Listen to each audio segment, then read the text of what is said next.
none of us would actually be here in this space tonight or have experienced Towers at all, either as a pupil or anything else for that matter, without Colonel Thomas Thorneycroft, a Wolverhampton ironmaster and a man who had the means to indulge his remarkable personality, as you'll hear. This very building, and especially where we are now, this theatre, is a physical reminder of who he was and what he believed.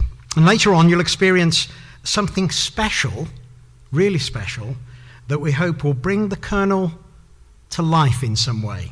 Something that hasn't happened here for around 130 years. So something to look forward to later. But first, the story of the man himself, and I'm delighted to welcome Penny. Penny.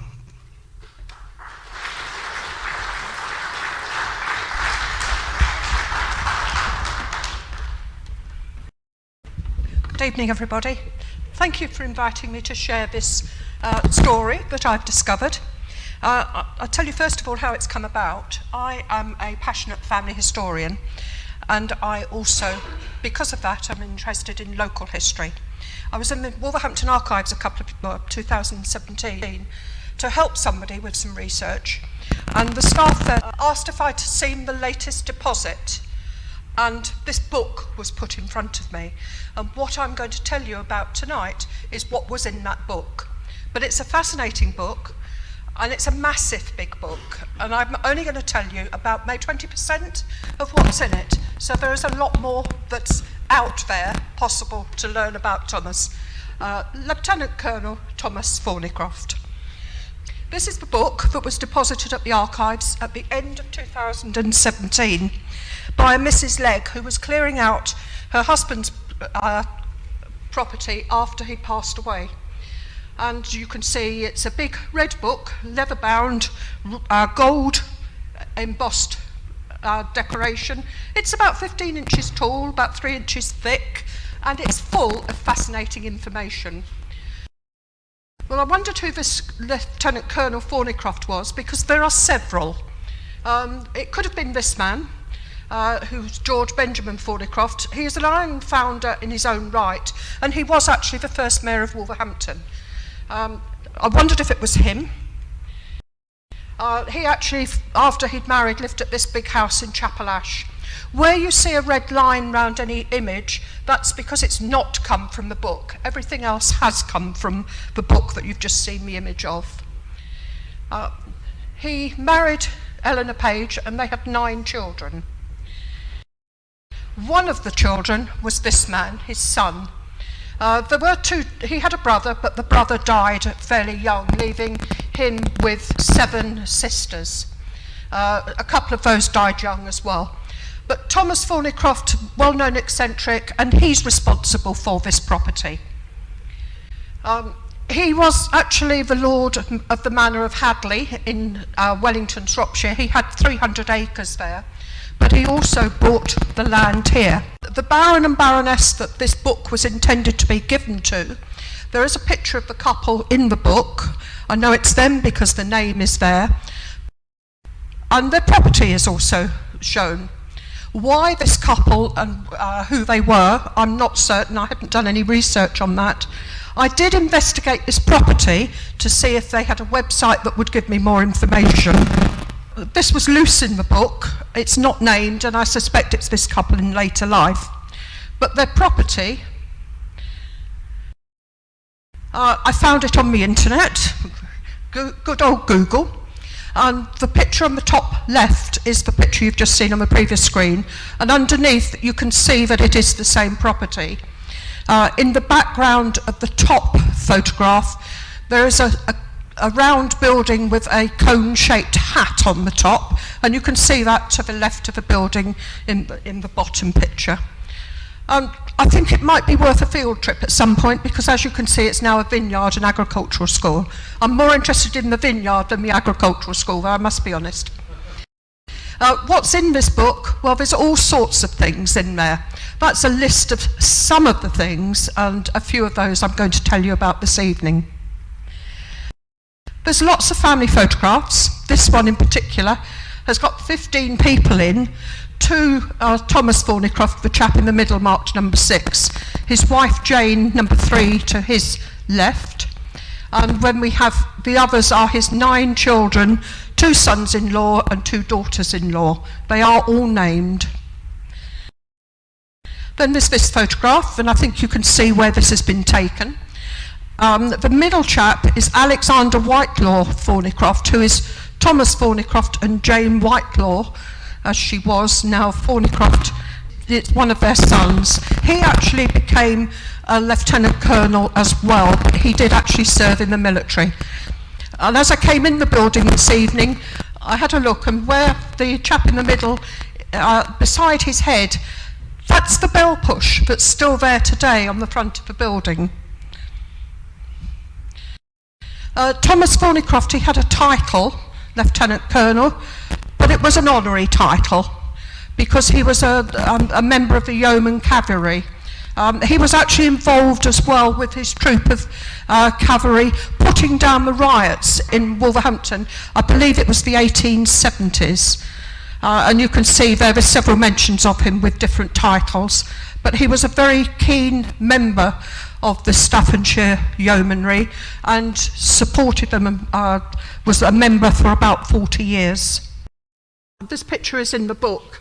It's obviously a drawing, it's not a photograph.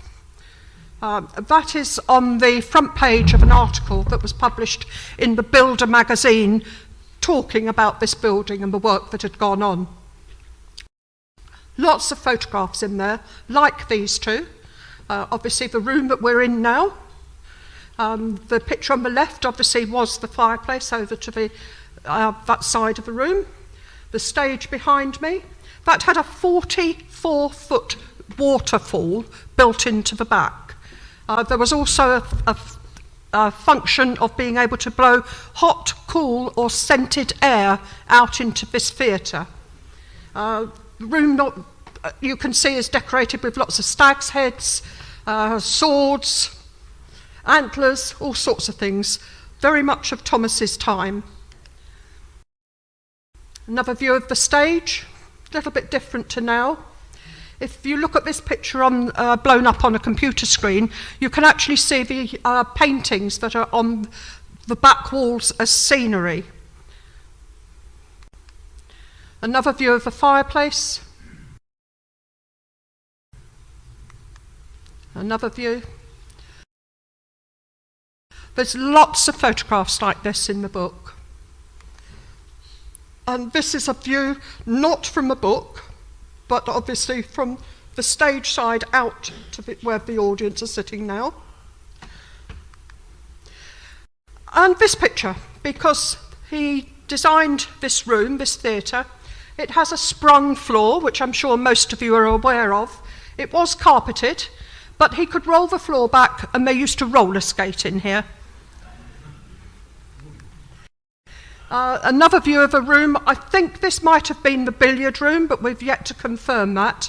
The skins are probably from his son Alexander Whitelaw, the Thorneycroft, who was a lieutenant colonel as well, who fought in the Zulu and Boer Wars. He used to like hunting, shooting and fishing as well, like his father, and I suspect that's where these skins had come from. There was a racquet court, and there are pictures like this in there. I don't know if a racquet court still exists, but I know some of us have had a conversation about the racquet court this evening. The stables. He has 21 horses here.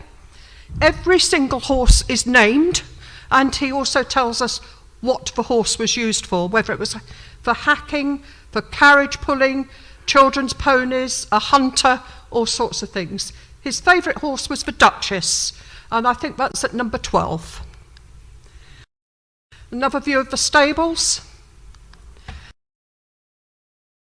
And this book, which, can I ask Tim to say a few words about this, because this is the book that was here.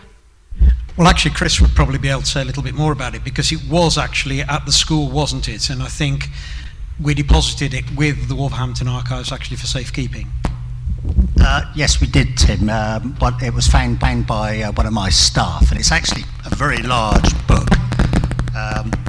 And it was in shall we say, a deteriorating condition. So we decided to give it to Wolverhampton Archives so they could put it into proper storage so that it didn't deteriorate any further. And it's got some very interesting drawings inside of the layout of this building, where the drains are, where the gas pipes ran, etc., etc.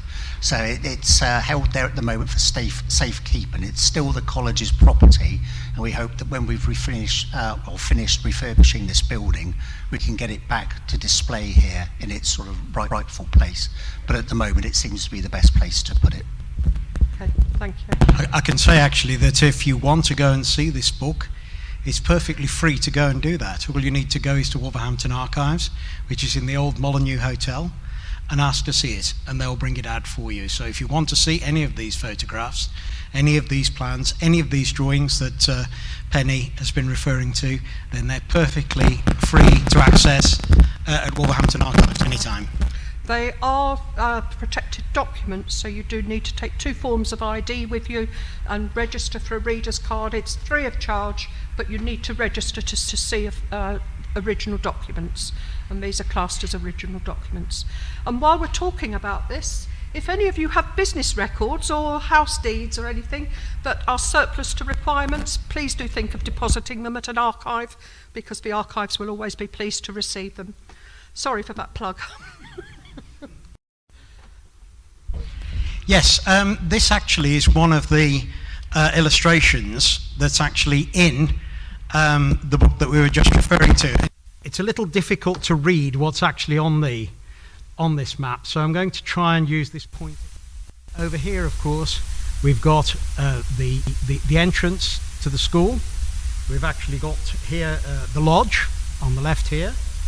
You've got loose boxes here for horses, stables up here, an exercise and training ground here, and this whole estate, we were talking a little bit earlier on there about the racket court, that's where that was, and a WC and a bathing area, that was all out there as well, and some of the remains are actually still there. This whole area occupied about 26.5 acres. The school, of course, was over here, originally in the headmaster's house from 1863 until the main block that today is the boarding house and of course the dining hall and so on was built in the 1866-1867 period. So at that time the school was over here. All of this is Thorneycroft's land, and it remained that way right up until 1943, 40 years after Thorneycroft's death, at which point the school actually acquired all of this from Florence Thorneycroft, who was Colonel Thorneycroft's daughter. And at that point the school added 26.5 acres to the 6.5 acres it had had originally. You can see all sorts of other things in here, all sorts of details. Down here you've got the kitchen garden, which some of you may be familiar with down here. Out here in the lawn there was actually a fountain, and I think we mentioned earlier there was all this fascination with drains and so on, and this map and several of them show a great deal of detail about where drains and water access was. It's a fascinating document, it's well worth having a look at, and again it's within the archives. There's also a plan of this building in the book. This is a ventilation plan. Thomas, as you will hear shortly, was very into ventilation and sanitation, and he has there marked all of the drains and the ventilation equipment that he was installing into this house. The house initially had stood on a piece of land that had been a pub, the Hollybush. When the Hollybush stopped being used, the land was purchased by a chap who made his money in India and built the original Georgian house. And then Thomas came along, leased the property for a year in 1852, and then purchased it in 1853. It was just a small Georgian house that he then developed. Thorneycroft was a businessman and employer. He inherited collieries mines, shrubbery ironworks, Swan Garden ironworks, and a large amount of money from his father when he died in 1851. He was the only son, so everything went to him. Thomas continued to run his father's business under the name of G.B. Thorneycroft and Co. And it became the largest employer on the on the eastern side of Wolverhampton. He was known for paying above average wages, and he was considered a good, fair, reputable employer. Large profits were made during the Crimean War from the production of shells and armour. By 1873, there were 74 puddling furnaces and 12 mills and forges. Thomas knew how all of these worked, because when he was growing up, his father had the business, Thomas worked for his father, and he would go in and work with the men alongside them, puddling and rolling in the iron mills. And he also went down into the pits and worked alongside the men to understand the business. So he was very much a hands-on employer. There's an annual report in this book, stuck into the book. It's like a great big scrapbook, for want of a better description. Both Thomas and his father were members of the Institute of Civil Engineers, and this particular booklet, has an obituary for his father, and I think that's why it's been included in the book. Thomas was an inventor, his father had been an inventor. They had a patent for railway tyres, rails and axles, and they were written about in the Railway Times in 1849. They were exhibited at the Great Exhibition in 1851, and they won a prize with those goods. He came up with a new way of making iron ships, and he got a patent on that, as you can see. He invented a carriage that would fold down like an envelope and fold out again so that people could be covered. And he took out the ability to provide that licenses for other people to make that. So he was looking to make some money out of his invention there. He came up with an idea for a gas stove with a pipe at the bottom and the top so that the smoke wouldn't come into the room. And from that, he came up with this idea of a series of pipes to heat water and warm a room where he could keep his socks and shoes constantly warm throughout the day. And obviously he had a warm, dry pair when he needed them.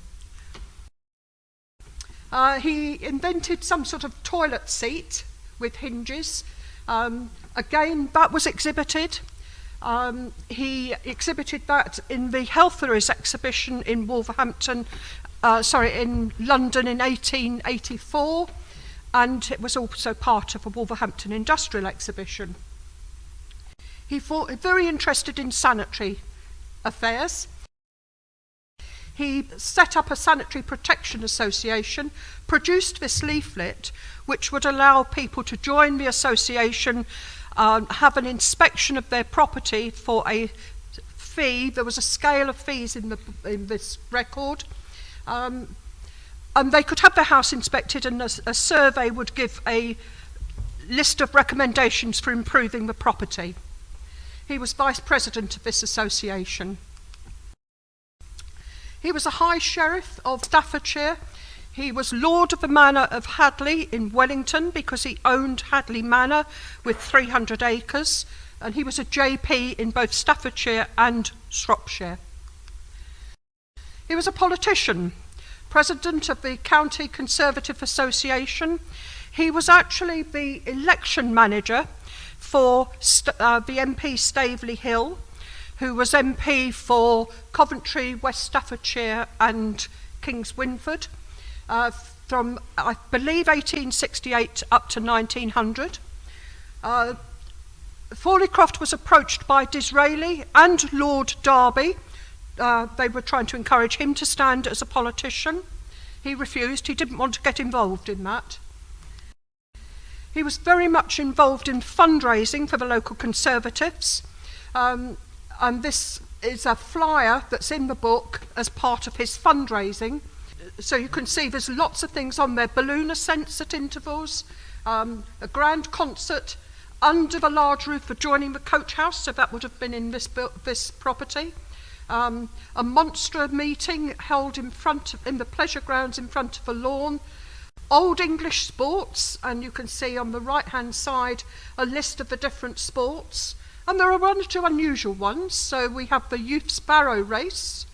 First prize 3 shillings, one youth to run on his hands and be steered by the other youth. We have a tug of war. We have hurdle races. We also have a quarter-mile race, a high jump, a tug-of-war, married versus single. And we have a smoking race. Each competitor to be supplied with a Broseley pipe, tobacco and matches. He must run the whole distance, fill his pipe, light it using only one match at once, arrive at the winning post smoking with his pipe whole. Goose jingling. Anybody heard of goose jingling? Not more than 5 to compete at once. Time allowed in the ring, 5 minutes. I have yet to find out what goose jingling is, so if anybody knows, please do let me know. He was a philanthropist. He got involved in all sorts of local societies, do-good societies. This one, industrial home for discharged female prisoners, a friendless woman. He was on their board of directors. And what they had a home for these poor women to go to, where they tried to train them for jobs. Laundry came into it a lot. He found them. The society found jobs for the women after they'd been trained how to do the laundry. There's a female refuge for fallen women. Again, a lot of laundry came into this. They stayed at the home for about 3 months. It was extended to 6. They found homes for a lot, or found jobs for a lot. They also found 1 or 2 women that were not up to the job, and they were discharged because their character was doubtful. So there's all sorts of treasures in these books. He was involved in the Mendicity Society. He was involved in what became the Royal Hospital. He was on their board. The report that covers this tells you all about the doctors and surgeons that were there. It talks about the patients treated. And they treated in, I think it was 1885, just under 12,000 patients in that year. It was an amazing setup for the time. They treated people from the local area, but they had patients from London, from Oxford, from India. There was 1 patient from America. So they had quite a large catchment area, you could say. He was involved with the Discharged Prisoners Aid Association or Society, and he wrote a little poem about that one that's on the side there. Again, very informative booklet. And other charities and clubs that he supported, societies. He was involved in all of these and more. Fundraising was a big thing about what he got involved in, and you can see on the left-hand side a 3 concert on Tettenhall Green. He was going to play, his band was going to play, and I'll tell you more about that in a moment. Different songs, etc. And then on the right-hand side at the drill hall in Tettenhall, the drill hall used to be where the library is now. And you can see his daughter-in-law and daughter, GB there, his daughter-in-law and his daughter, they were involved as well. His band's playing again. He was a composer. He composed the Thorneycroft Cousins, an opera in 3 acts that would have taken place in here. He had 3 performances of that. Fundraising, and you've got the list of the great and good for Wolverhampton and further afield who attended, and you can see the picture of Thomas in the middle there on his violin with his band surrounding him, taken on the steps, I assume, outside. He was very much the country gentleman. He liked stag hunting. He went stag hunting in Gloucestershire and in Scotland. He had a reputation for shooting anything that had horns or antlers or skins. Skins, horns and antlers that would decorate this building. The picture on the left is of him on his favourite horse, the Duchess. There he is on his chair, and you can see the antlers used to decorate this chair. And there's another one here. And the skins again that I think have come from his sons, and the antlers in the building. And we're trying to work out whether this room on the bottom right is what was the billiard room.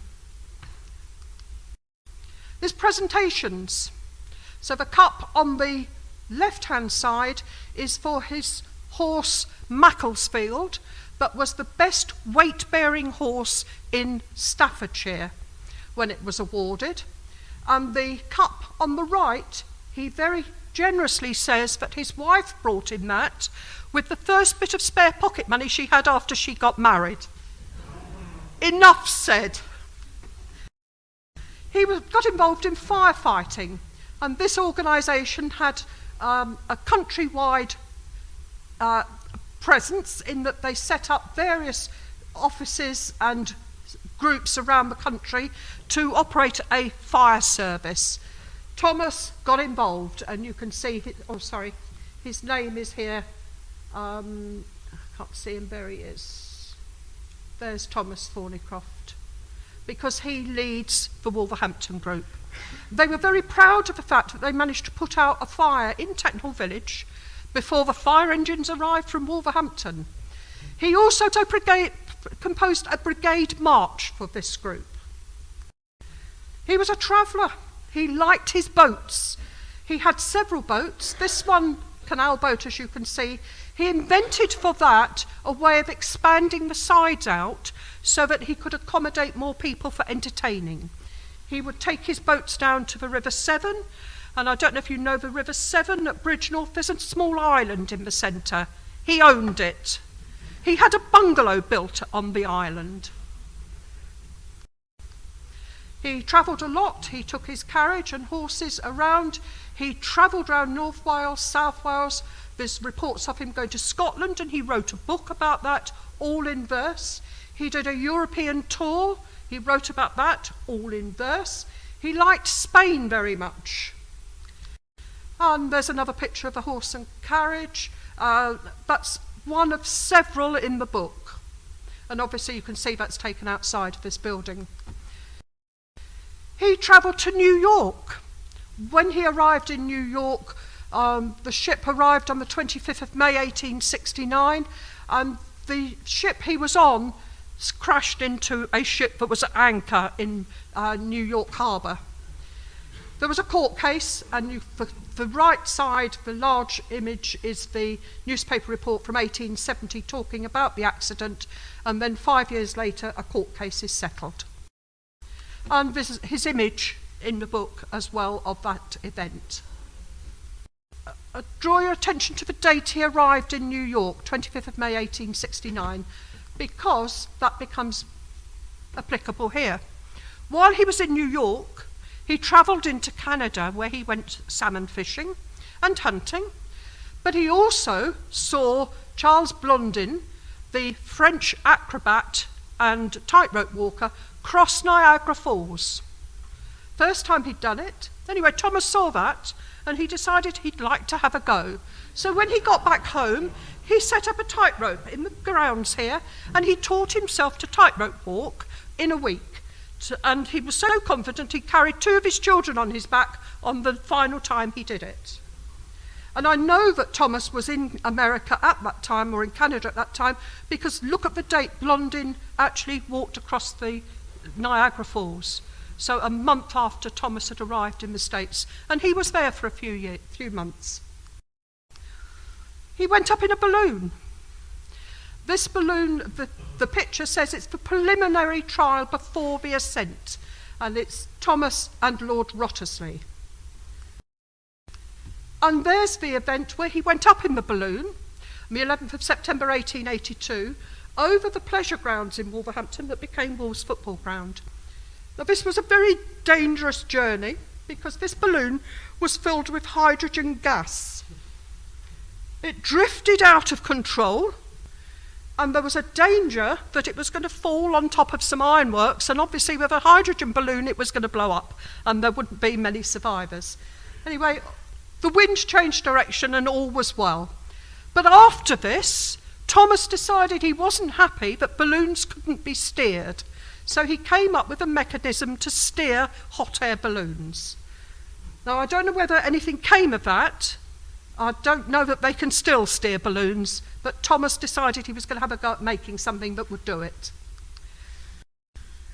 He went to a circus and he saw the circus acrobats riding horses bareback.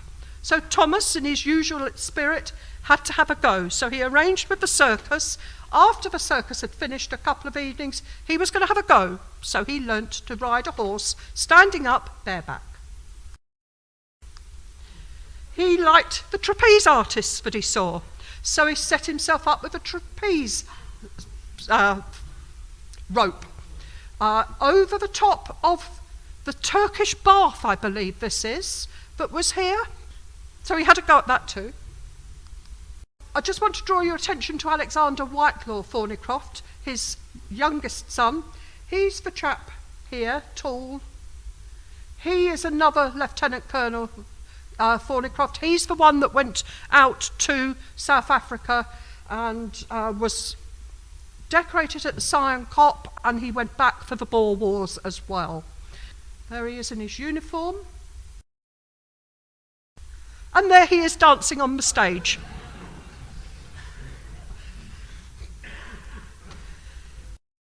Thomas was very adventurous, as you've already seen.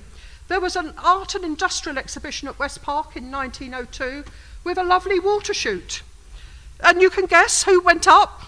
Unfortunately, when that came down, the cart or carriage that he was on tipped over at the end, and Thomas was injured. Unfortunately, he never recovered from that, and he died early in 1903. And here you can see there's a death announcement from the newspapers. He'd actually still been riding to hounds a few months beforehand. And he'd been seized with paralysis after his accident and then died here in 1903. The biggest funeral in Tettenhall and Wolverhampton for some considerable time, and he's buried at St Michael's Church. And his wife is also buried there. She died 5 years later. Also, he was a songwriter. He he wrote the words and produced the music for various songs. He obviously thought a lot of his wife, because these songs were all dedicated to his wife. They were all published as sheet music. They've all got prices on, so they were obviously all being sold at some point, or he thought they might be sold. The Thorneycroft book, that was what it was like. That's him. These are the two people he was going to present the book to.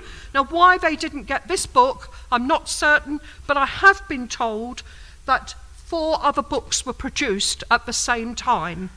So whether one did go to the couple, and this one went somewhere else and stayed in the UK, but certainly this is the only known one to survive now. Family photographs, pictures of the building, his inventions, and various music in there. And I've only scratched the surface on what there is in that book. I haven't told you about the arsenic in wallpaper that he found in a relative's property in London. I haven't told you about the air conditioning system that he thought up, about dragging fresh air from the seaside and high country hills into towns to pipe it into theatres, churches, public buildings, homes, and he was going to set that up. One person in London did adopt the system, and there's a newspaper report about that. So there's a lot more that I could tell you about him, and I've been told to keep this short, so I'm going to shut up now, but I'm happy to answer any questions at the end if anybody's got anything they want to ask.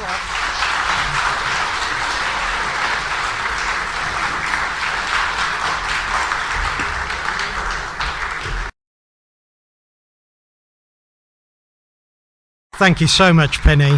Thank you. And I know that is only a very small amount of what you've uncovered about Colonel Thorneycroft. But for me, it says so much about his personality that he should meet his end on a water slide in West Park at the age of 80. He was going to have a go, wasn't he?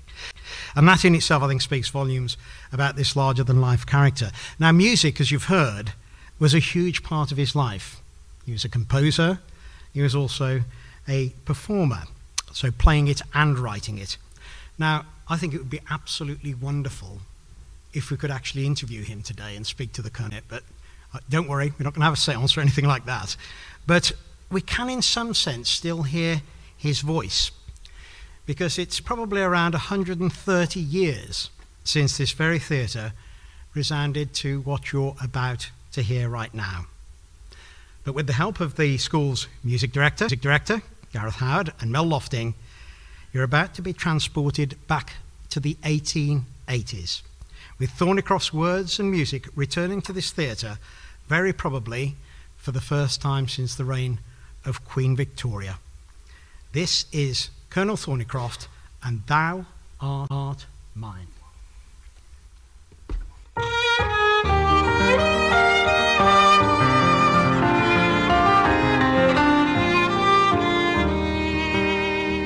In my loneliest moments, my darling, my thoughts unto thee will mine. Most happiness comes when thou'rt nearest, for truly I know thou art mine. Some seek for sweet pleasure on sea, dear, and some roam in far distant lands. Thou knowest best to whom I'd be near, my joy at the touch of thy hand, my joy at the touch of thy hand.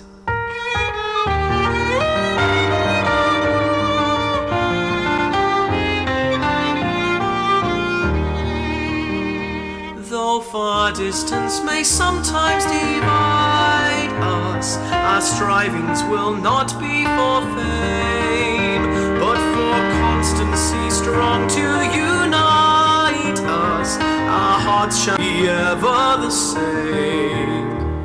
And though by the world all forsaken, 'tis true love will still be our aim, till we by stern death are o'ertaken. Naught else can extinguish the flame. Naught else can extinguish the flame.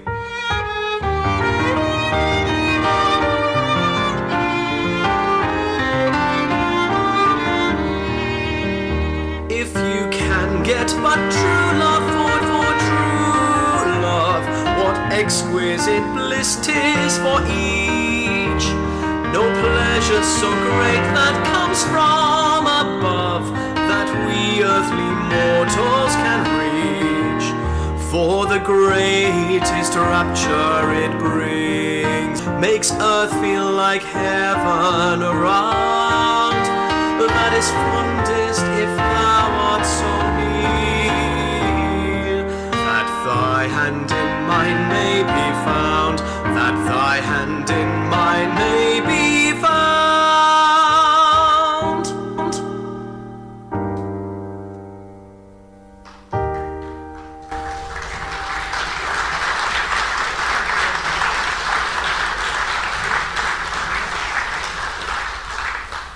Probably the first time in 130 years that that's been heard in this theatre.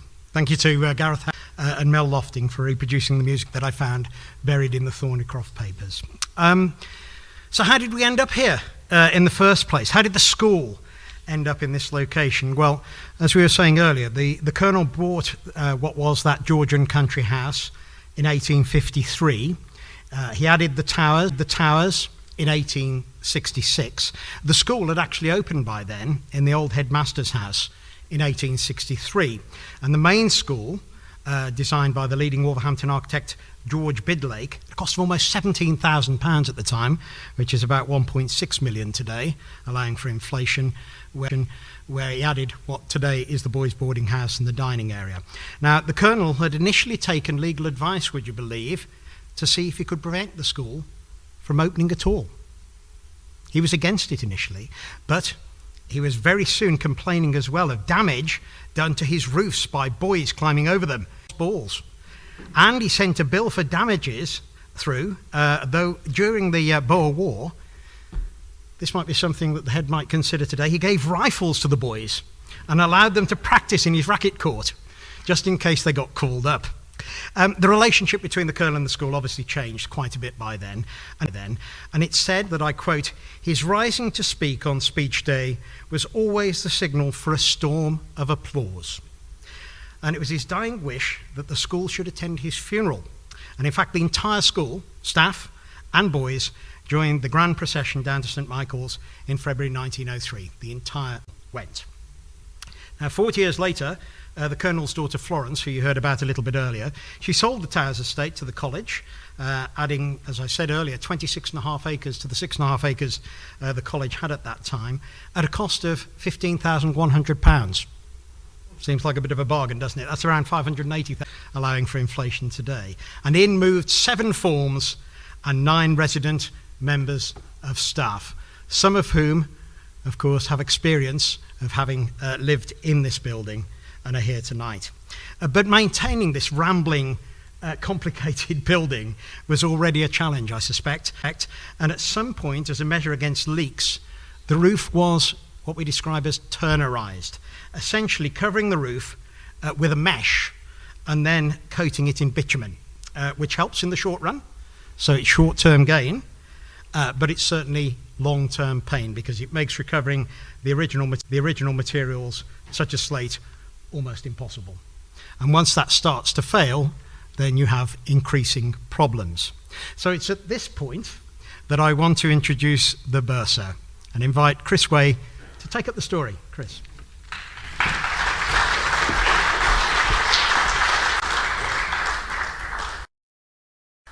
Thank you, Tim. What I'd like to do is maybe take about 15 minutes or so just to tell you the work we've been doing on Towers and also what we're looking to do in the future as well.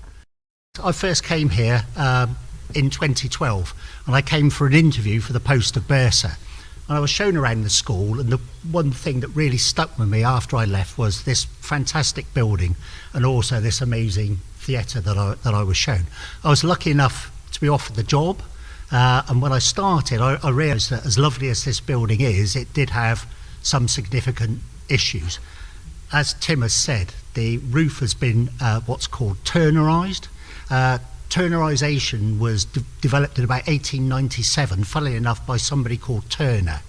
And it was obviously an expedient way of repairing roofs that leaked.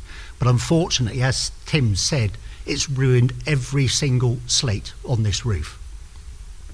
So before I actually move off this slide, I'm just going to see the red dot on that white box there. That is this, which has been removed as part of the works on a roof. This is the original item that was up there. This is another one of the Colonel's inventions. This was positioned above his kitchens. And it was a device to remove unwanted smells, because as he said in a book, nobody likes the smell of boiled cabbage. What happened was there was a wind vane on top. When the wind blew, the vane rotated. It was attached to an Archimedes screw, and that was supposed to suck the air out of the building. It goes back to what Penny said about his rudimentary attempts at ventilation throughout the building. This is beyond repair, as you can see. It's in a very sad state, but our conservation architect Reynolds have built an exact replica of that, which will go on the roof, and this will be stored here for future references. So we're not going to get rid of it. It's not going on the bonfire in a couple of weeks' time. Our conservation architects wouldn't allow us to do that. But this is the sort of work that we've been doing. To go back to the towers itself, though, a legitimate question would be well, if I knew what the roof was leaking in 2012, 2013, why has it taken till now to get the works done? A couple of reasons. The main one was finance. Repairing this roof is going to take over £2 million, which is a huge amount of money, and it's money that the college is ever unlikely to generate by its own means. We've been fortunate in that some very, very generous donations have allowed us to do this work. The second issue was that Historic England, who obviously look after all the listed buildings in this country, were very, very unhelpful initially, as was the local conservation officer. To give you an example, the very first time Historic England came out to look at this building, the lady who came out said to me, well, you're never going to get any grant funding for this building because you're an elitist establishment. And that was literally what she said to me. And it took years and years to get over that view of us as a school, and also to get to the position where we could move on with the repair work. So this is just to give you an idea of what the turnerisation actually looks like, and you can see that you can roughly make out the shape of the slates. And now underneath this are Penryn Welsh blue slates. They are the most expensive slate that you can get in the world, and they've been completely ruined by this turnerisation process. You can also see, probably just over here, how it's cracking. And it's that cracking that's now allowing the water through and into the building, unfortunately. You can also see another issue we have, general level of rubbish on the roof. I mean, quite how half a broom got up there onto the roof, I don't know. This area here also as well is a gully, and that runs actually through the building itself. So this gully, the Colonel liked to collect water from the roof, and he used to store it around the building. This is a sump here that he used to collect rainwater in to feed his kitchens and his laundry room. Apparently the Victorians liked rainwater because it was soft, so therefore it was easier to clean and cook with. So what he did was, the roof, part of the roof that you can't see outside of this picture to the right, the water was collected on that and then ran through the building in a U-shaped trough and down and into this sump, and it was collected there. Moving on to some of the problems we found. Now this is the Ager room roof, which is the one just to the rear here. Now this was by far and away the worst area, and it was obviously the first one that when we started on this work, that we repaired. You can see that it's been rudimentarily covered before. What's happened in the past is that it's what I call the sticking plaster approach. There's a leak in an area, you fix that leak, but then all that does is it just shifts the problem elsewhere, so you put a plaster on that. And that's fine, but it's not a solution to the problem. The only solution to this problem is to take the roof off completely and replace it all, hence the cost. You can also see to the far right there, and I'm afraid, yes, that is actual holes in the roof. That was how bad, unfortunately, certain areas had got. And again, this is some of the damage that we found. This is a beam, again in the Ager room roof, and you can see how it's decayed over time. I've got to stress, this is the worst area probably of the building, which is why we attacked it first. And also a lot of this damage is historic. It's not going back 10, 15 years. It's probably going back 30, 40, 50 years. But as I said, we're now starting to address this. However, I'm pleased to say this is now how the Ager room roof looks. So it's been completely recovered, and one of the things that we finally managed to get Historic England to agree to was to use more modern materials on the roof in areas where it couldn't be seen from the ground. So when you look from the ground up, you will see proper slates, you will see lead, but in areas like this, which nobody's ever going to see, we were able to use a modern material, and this is a material called Sarnafil. And it's got a very long life, it's very easy to fit, it's a modern material. Normally this would have been covered in lead. The cost of replacing this in lead would have been astronomical. I've got, I should say, if you'd like to come and see afterwards, we've got some examples of the old materials here and also the new materials. I mean, over on the far left there's a small roll of lead, and it's incredibly heavy. And if you could imagine that stretched out over a roof that size, the load it must put on the building. So yeah, so that's the sort of standard of finish that we're achieving now. This is the flag tower roof, and again, this would have been lead. Originally, this would have all been leaded. But again, it's just been covered in a modern sort of rubberized paint. Again, because it's been leaking, so again, it's an expedient repair, but it's not a proper repair. I'll draw your attention to this little octagonal area here. In the next slide, you can see it when we've taken the roof covering off. Now this area surprised us because we thought again it would be a really bad area for damage, and it wasn't. It was actually a lot better than we expected. As you can see, these are all original timbers here, and they're all in actually pretty good condition. What wasn't in such good condition was this here. This is a cap for the 4 chimneys and also a soil pipe from below. Now, and again, you can see how it's been bodged up in that this is a concrete plinth that's been used to cap it off. This chimney would have originally been a lot higher. In the old pictures, you can actually see it on the flag tower going up to some height. So at some point, that part of the chimney's been removed, that concrete cap's been put on, and then this cement sort of profile's been put on it with, again, rubberized paint to try and solve some problem or other. When we came to, our conservation architect said, you've got to remove that concrete plinth. That shouldn't be there, that's got to go. Unfortunately, when they took that concrete plinth off, all the bricks just caved in on themselves and the entire thing collapsed. It has been rebuilt as a wooden former, but one of the things that the conservation architects have insisted that we do is we have kept all those bricks, so that if in some distant or future point we get to the stage where we can actually rebuild that chimney, we've got the original bricks to do it. Again, this is an extreme example of the damage we found. This is above the Colonel's bedroom, which is to the far end of the building. I think it used to be one of the headmaster's study at one point, but we refer to it as the Colonel's bedroom. And again, this is the result of, I'm afraid, water ingress over a long period of time. So the beam at this end has just completely rotted away. It should actually be sitting on that brickwork, and you can see it's dropped some distance. This has all been repaired now, and in fact this area has all been reslated. This is where we rely on our experts, such as Mr. Gaylor over in the corner there of Central Design Consultants. He has to produce a repair scheme for this, which is then put into place by our conservation architects. A word on them, Reynolds Conservation, they've been an excellent addition to the team here, and we're extremely pleased with the work they're doing. But this has all been repaired now, and again, this is probably historic damage. It's not just the last few years, it goes back a lot further than that. Coming back to this area, which I mentioned earlier on, this is the Colonel's sump, where he used to collect water, and this is how it looks now, again covered in sarnafill. We did originally ask if we could get rid of this area, because again, it's high up, it's not connected to anything now, so it's collecting water really for no purpose.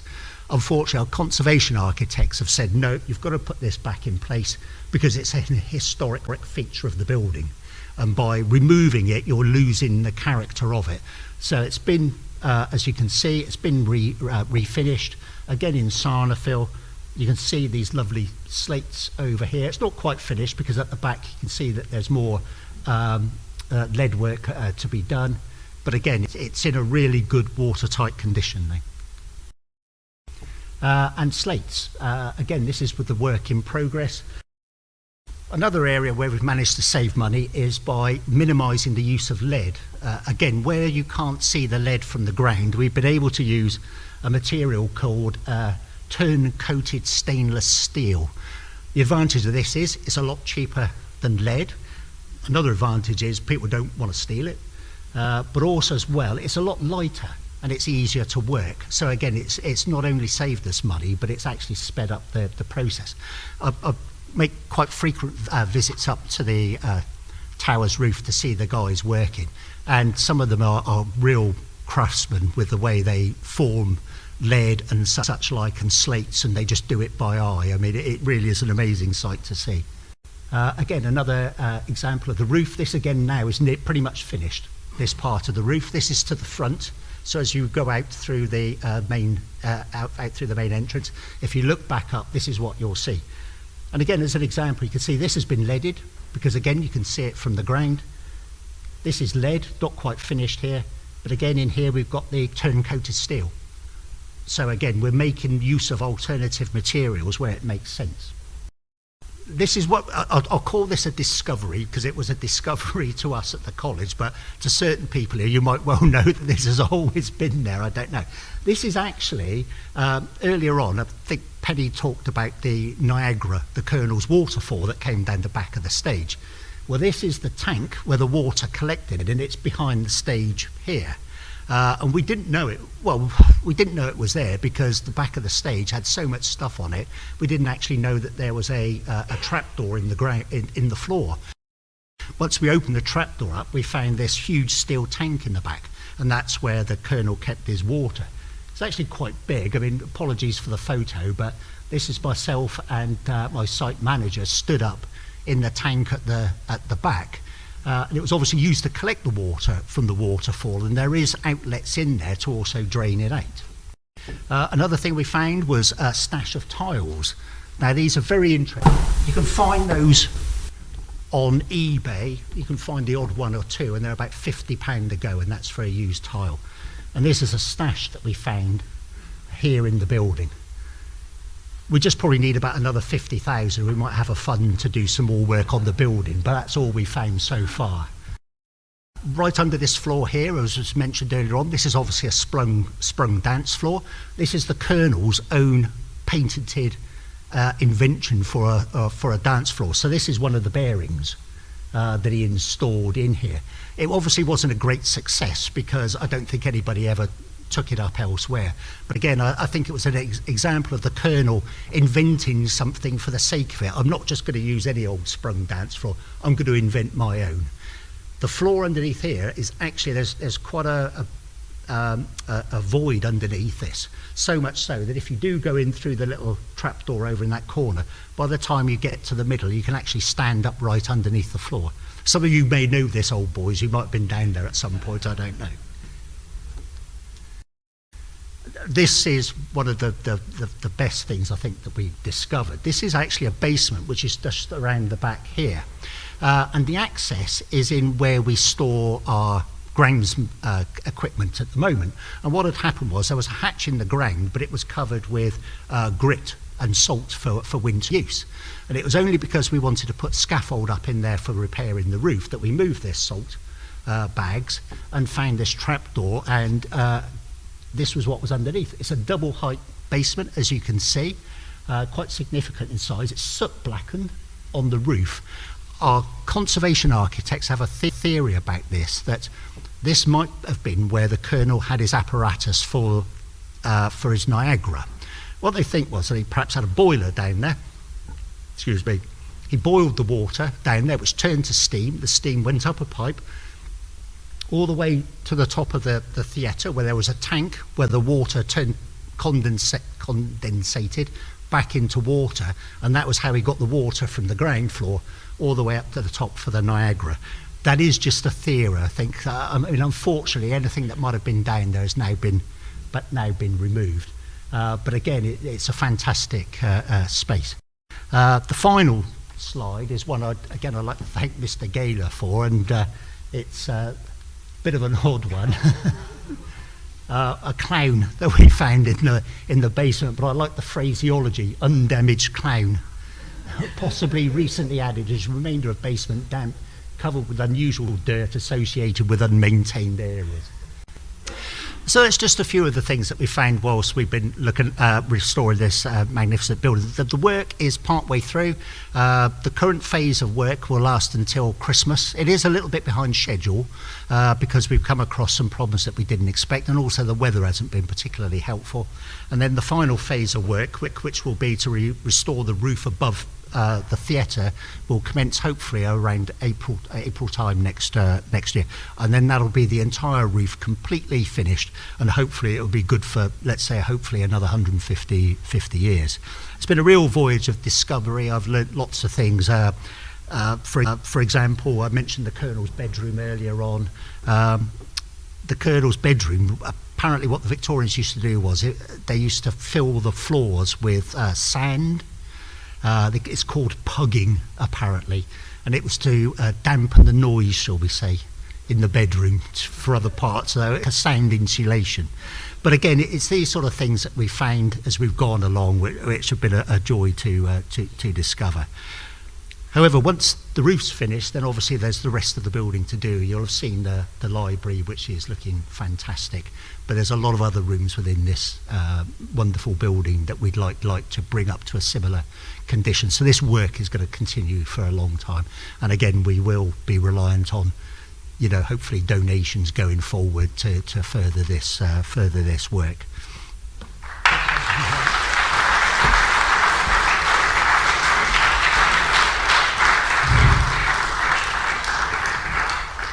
Chris, thank you very much indeed. I think it's already gone 9 o'clock, so thank you very much indeed for coming this evening. Do come and look at some of the artefacts and things that Chris has put here, but particularly like to thank both Chris and Penny for their presentations tonight. Really appreciate it.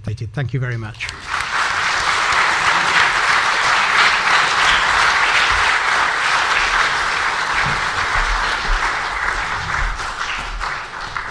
So, ladies and gentlemen, please feel free to make your way down, have a look at the exhibitions. We have refreshments here. Tonight is very much about you catching, as well as, of course, our panel, very happy to talk further on a one-to-one. We found out so much about our social history, as well as the history of this building this evening. Some things we identify with straight away, other things we might find terribly socially unacceptable, and all of it lends to the rich tapestry that we have and learning more about our culture and development over the years. I want to say a huge thank you to Tim, to Penny, to Chris this evening. I have a small little token for them. Do enjoy this evening and do stay with us. You're very welcome to. Thank you, everybody.